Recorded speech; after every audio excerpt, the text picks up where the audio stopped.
Hi,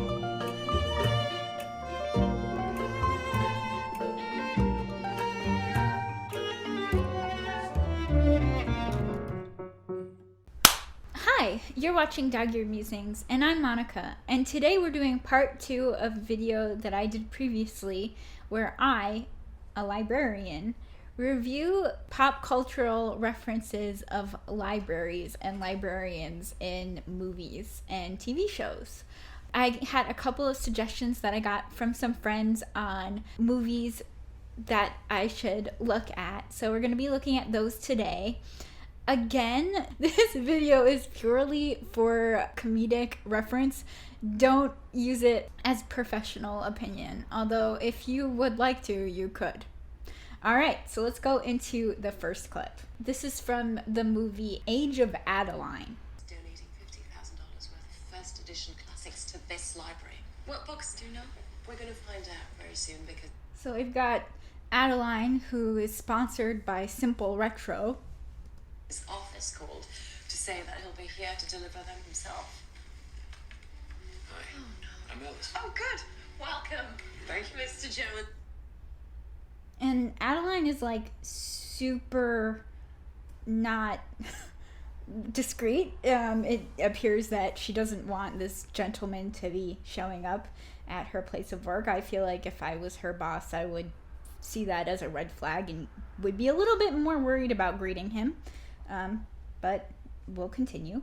I got something for you too. So you'll notice that Adaline is using those old drawers, which are a card catalog for the newer people who are watching my video.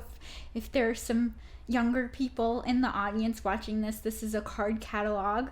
For most public libraries, we actually don't use card catalogs anymore. I'm not sure if anyone finds this information interesting at all.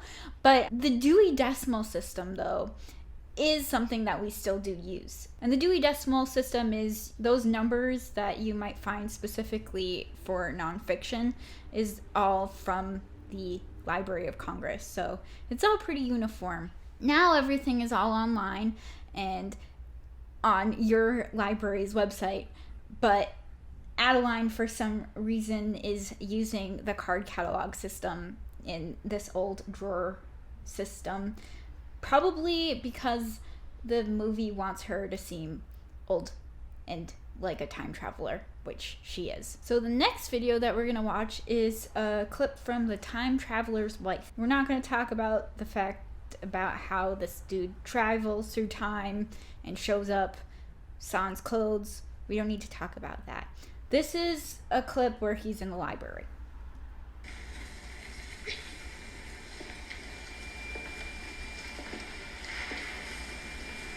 I'm gonna say that I really want her leather jacket.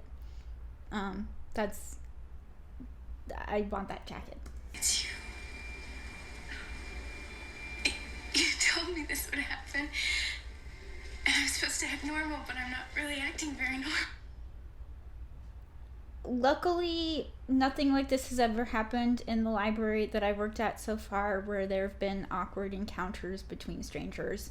I think if I was a librarian working at the floor and I saw something like this, I would just kind of keep an eye out because I want to make sure that all patrons are safe and feeling comfortable in our space.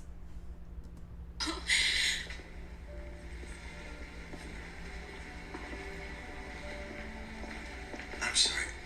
I really have no idea who you are. Look, I know how odd this must be for you. It's odd for me. But, would you like to have dinner with me? And I'll explain. Henry, we've been... Just another thing. This library looks like it's an academic library. So, if you were in a public library, scenes like this, they might happen a little bit more frequently, or like groups meeting and talking. It's a little less weird, but obviously the scene is happening at an academic library because dramatic scenes that have a lot of more conversation feel a little bit more tense in places where you're supposed to be a little bit more quiet, which in an academic library, you literally have rooms like this main floor that they're standing in where you're really not allowed to talk.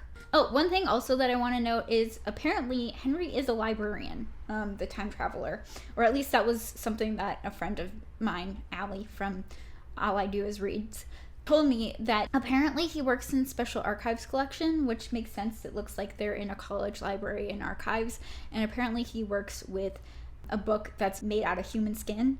Fun fact, I used to work in archives, and never had to work with a book that was made out of human skin, but we had a underground punk archive, and the archivists who worked in that project were really, really cool, and they brought in all sorts of really cool rave gear and ephemera.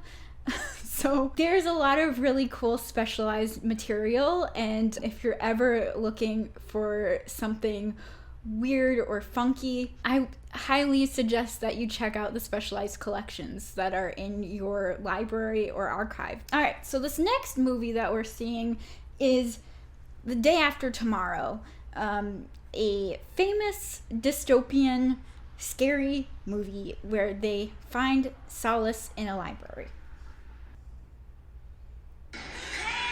Alright, so for those not familiar, we have a young Jake Gyllenhaal running into the New York Public Library. In Manhattan, there is a huge climate disaster where there is a huge wave that is going to wash away a huge set of the population of New York. And they are running to the only building where they have access to that you don't need to pay, public library.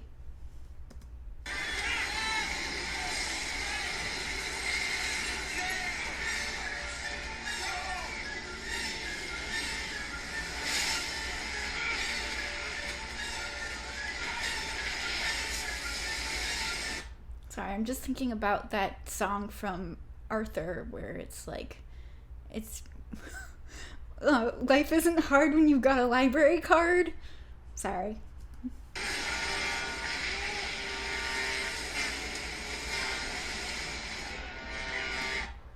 Alright, so they're running up into this really fancy building, which again, they probably chose this huge famous monument, the New York Public Library, which is a state institution, just to show even more contrast into how dramatic this event is.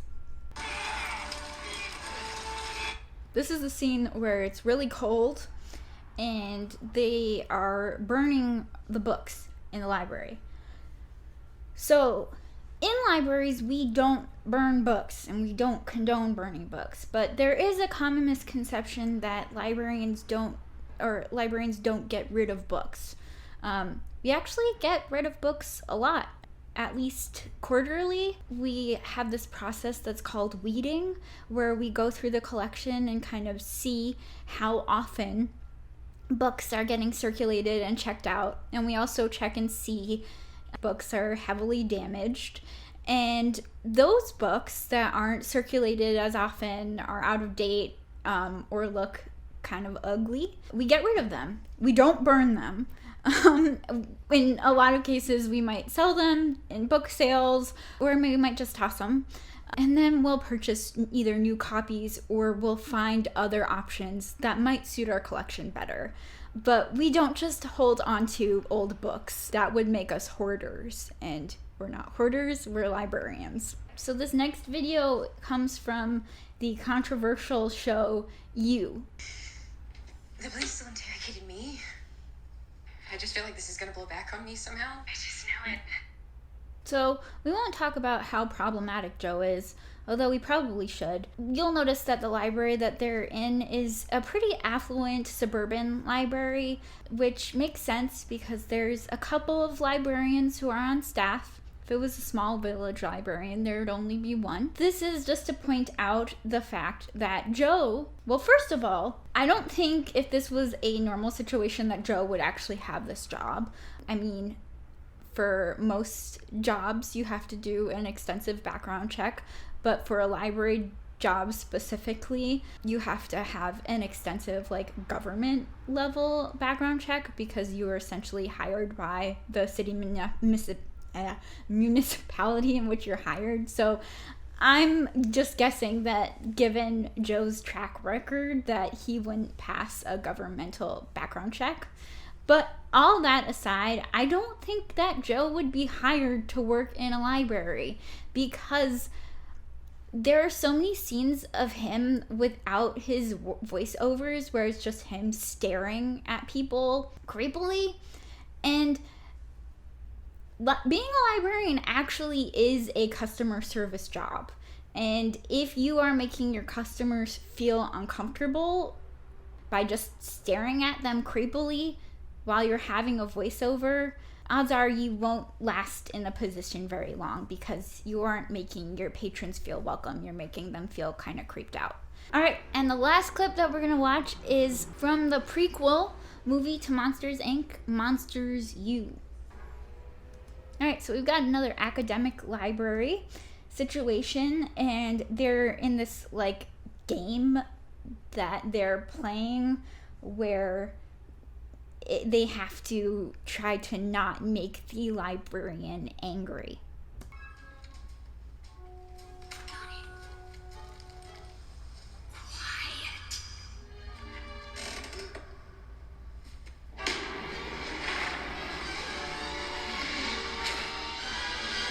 So again, we've got like the school marmy librarian with her hair in a bun, big glasses, surprisingly no cardigan or turtleneck. Sorry, I didn't realize I was playing into stereotypes today.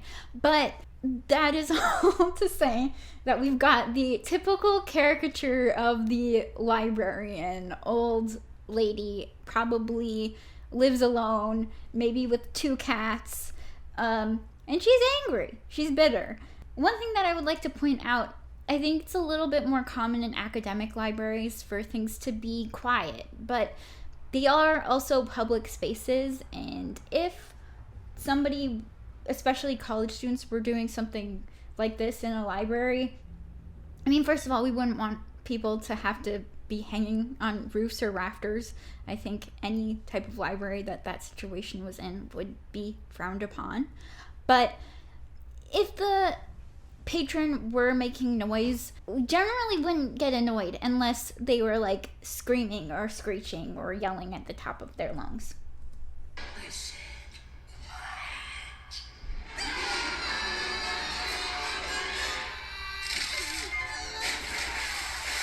And we also wouldn't throw a patron out like that. I mean, I don't have arms that are long enough to do that, but we generally don't like to kick people out of the library for being loud. We might just tell you to be quiet. So that's been my review of this round of libraries and movies and TV shows. I'd love to have your guys' take. If you have any libraries that you think I should cover and review, stick them in the comments below. This has been this week of Dog-Eared Musings. I'm Monika. Happy reading.